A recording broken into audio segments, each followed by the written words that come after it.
Hello ताईंनो, मी एक आज त्वचा संदर्भात एक व्हिडिओ तयार करत आहे। त्याच्यामध्ये त्वचा तजेलदार आणि चमकदार दिसण्यासाठी तुम्हाला 3 उपाय सांगत आहे। त्याच्यामधला पहिला उपाय आहे गुलाब पाणी घ्यायचं। गुलाब पाण्यामध्ये थोडंसं चंदन टाकायचं। चंदन टाकल्याच्या नंतर ते पाणी चेहऱ्याला ते मिश्रण चेहऱ्यावरती मालिश केल्यानंतर पण चेहरा चमकदार होतो।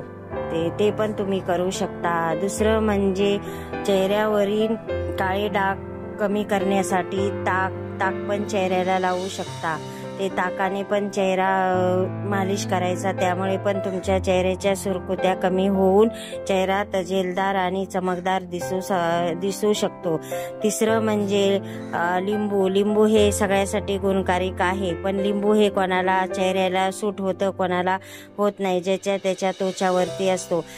लिंबाच्या रसामध्ये दही मिक्स करून चेहऱ्यावर लावलं तरी पण चालतं आणि नंतर लिंबाच्या रसामध्ये साखर मिक्स करून लावलं तरी पण चालतं। ह्याने पण चेहरा चमकदार होतो। चौथा उपाय म्हणजे ह्याच्यामध्ये गाजर, बीट, पालक ह्या वस्तू आहारामध्ये समावेश केल्यानंतर पण चेहरा तजेलदार आणि चमकदार होतो। ह्या 3 पैकी 4 पैकी तुमची कोणची पण टिप तुम्ही करू शकता। जर तुम्हाला चेहरा चमकदार तजेलदार झाला असेल तर कमेंट करून नक्की सांगा।